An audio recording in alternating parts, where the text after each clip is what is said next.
Bienvenidos a esta nueva sección del canal llamada Palabras que nos piensan.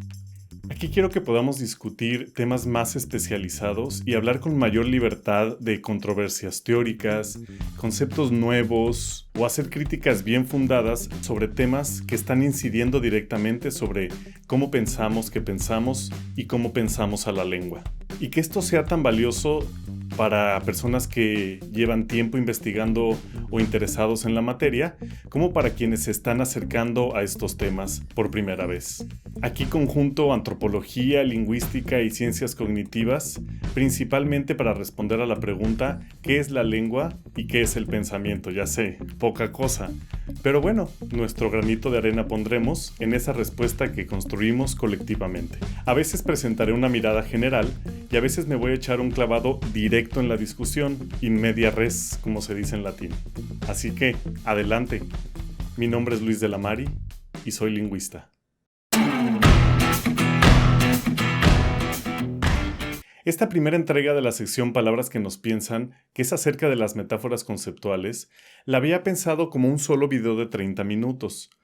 Pero me doy cuenta que los tiempos en YouTube tienen que ser más ágiles, entonces la he dividido en 3 partes de alrededor de 10 minutos cada una.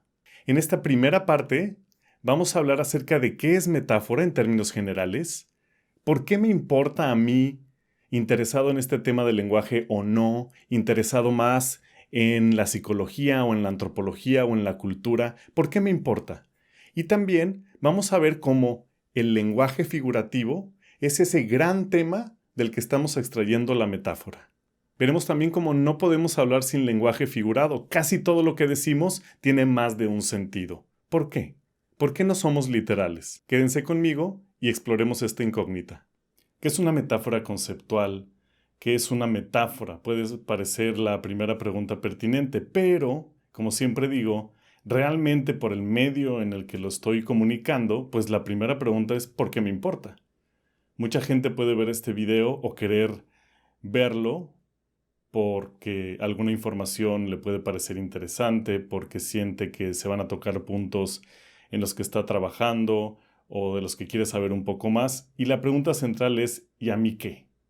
Fundamentalmente porque la metáfora, y en particular lo que se conoce más comúnmente como metáfora conceptual, es una teoría que inició en 1980 en el trabajo de George Lakoff y Mark Johnson, Las metáforas con las que vivimos, o Metaphors We Live By, y desde entonces ha crecido exponencialmente.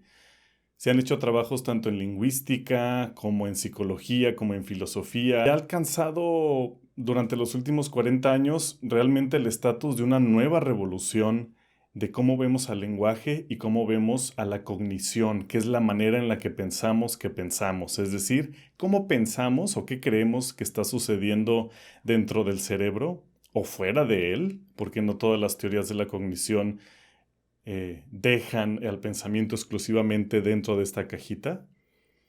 Y todo eso ha cambiado mucho a partir de este trabajo de los 80s. Justo este año se cumplen 40 años y pues es momento de retomar el camino y ver hacia dónde nos está llevando. ¿Cómo se aplica o para qué sirve? Bueno, la teoría de las metáforas conceptuales, como se le conoce al modelo de Lakoff y Johnson, se ha aplicado a muchas cosas, entre las cuales está entender cómo funciona el lenguaje. Ahorita vamos a discutir un poco más de eso. ¿Cómo funciona la cognición? O sea, ¿cómo pensamos? Como ya dije, ¿cuál es la estructura con la que funcionamos aquí adentro? O un poco aquí adentro con todo lo que hay aquí afuera, dependiendo de mi punto de vista teórico. Y también, ¿cómo construimos la realidad? Esa creo es la parte más importante porque nos informa acerca de cómo nos relacionamos con esta experiencia a la que llamamos realidad. Porque algunas cosas nos parecen positivas y otras negativas. Porque algunas cosas las queremos y otras cosas las rechazamos. Porque como sociedad tenemos valores puestos en un pedestal. No es tan importante cuidar la naturaleza, es más importante tener dinero. No es tan importante la experiencia del momento, es más importante lo que ganes y lo que tengas. Entonces todo eso se entiende o se puede entender a partir de la estructura de nuestras metáforas y de nuestras creencias. Entonces es una teoría relevante como pocas realmente. Incluso, por ejemplo, personas como Zeman, y aquí les voy a ir poniendo las referencias para no distraerme con ellas, pero aquí estarán. Zeman dice que la ciencia es inevitablemente metafórica. ¿Qué quiere decir?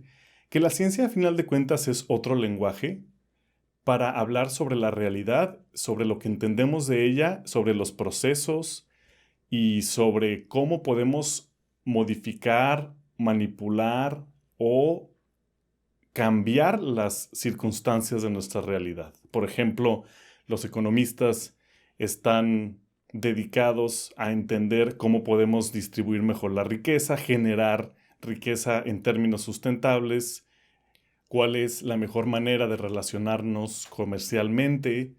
Los psicólogos tratan de equilibrar la mente, las creencias, la sociedad y la cultura para generar, y digo, bueno, generar tal vez es una palabra fea, generar o promover individuos sanos dentro de una concepción de salud que también es, digamos, arbitraria o artificial.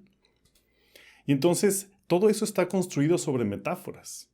Taylor y Dewsbury, que aquí está la referencia también, ellos dicen que hay que tener mucho cuidado con las metáforas de la ciencia porque pueden funcionar para la comprensión inicial de algún fenómeno, pero generalmente lo que hacen es que nos llenan de prejuicios con respecto a cuál es la verdadera naturaleza de ese fenómeno. Por ejemplo, el átomo.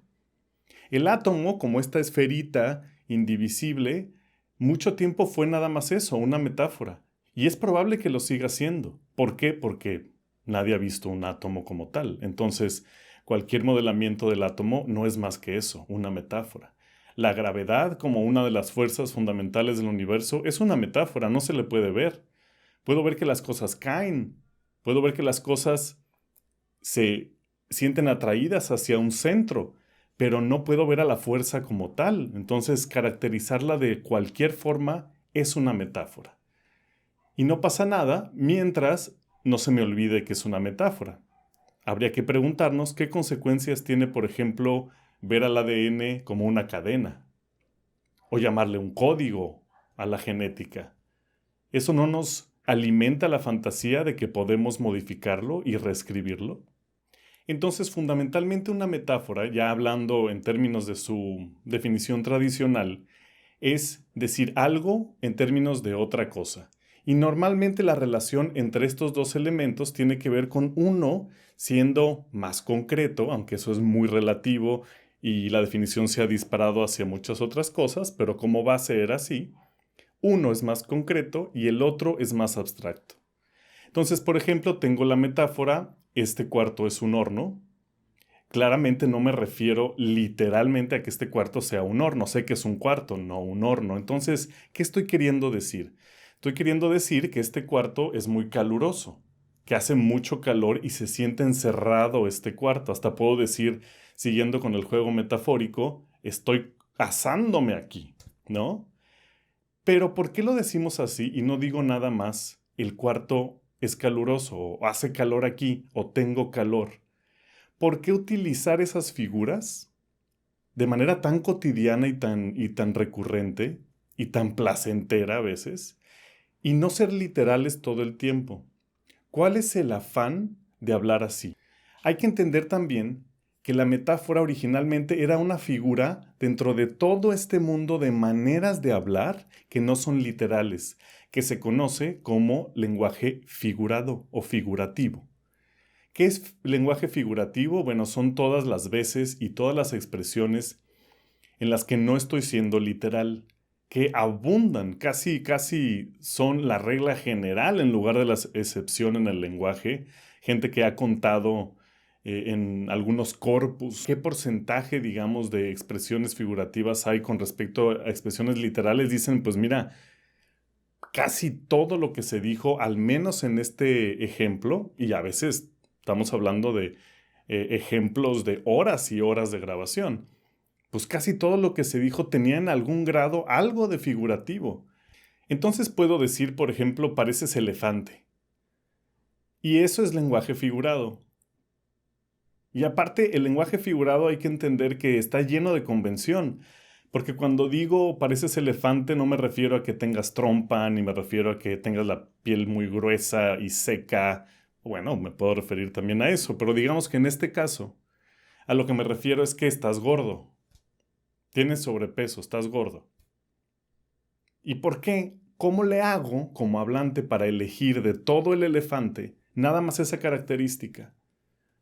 ¿Por qué no digo, estás hablando de mis orejas? ¿Estás hablando de mi trompa? ¿Estás hablando de la textura de mi piel? Y generalmente en el contexto y con la persona con la que estoy hablando, inmediatamente entiendo porque sé que esa persona siempre está obsesionada con que yo tengo sobrepeso. Entonces sé a qué se refiere cuando me dice que parezco un elefante. Pero ¿cómo llego a esa conclusión? Este ha sido una incógnita de psicólogos, filósofos, lingüistas. Claro, que piensan que en el cerebro debe haber un programa que diseñe esas conclusiones. Entra la frase, pareces elefante, sale el pensamiento, estoy gordo.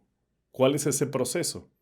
También hay que tener cuidado porque ahí pues hay otra metáfora que es el cerebro es una computadora. Y no cualquier computadora, sino una computadora muy parecida a una PC.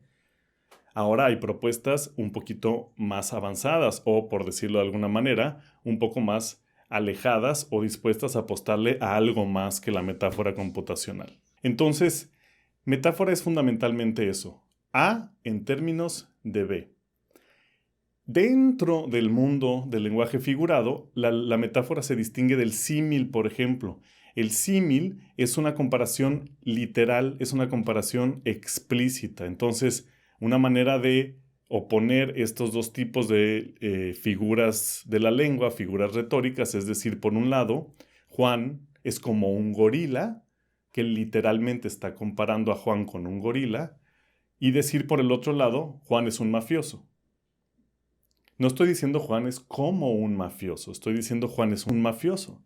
No me refiero literalmente a que sea parte de una organización criminal, sino que le gusta guardar secretos, miente mucho o le gusta hacer las cosas siempre al margen de la atención de los demás, es decir, siempre tras bambalinas, como decimos. Este es el final de la primera parte. ¿Qué tal? Ahora sabemos qué es metáfora, conocemos un poco acerca del tema del lenguaje figurado y también empezamos a saber cómo se transforma de una metáfora a una metáfora conceptual que la abre a todas las áreas relacionadas con el procesamiento cognitivo. En la segunda parte vamos a ver ya más propiamente qué es una metáfora conceptual, varios ejemplos de ella, y también voy a escoger 3 tipos de metáforas conceptuales que se han manejado en la literatura, que han principalmente dividido a los trabajos desde distintas maneras de ver cómo se procesa, qué es y cómo influye en nuestra vida y en nuestra concepción de la realidad la metáfora conceptual. Nos vemos en el siguiente. Hasta luego.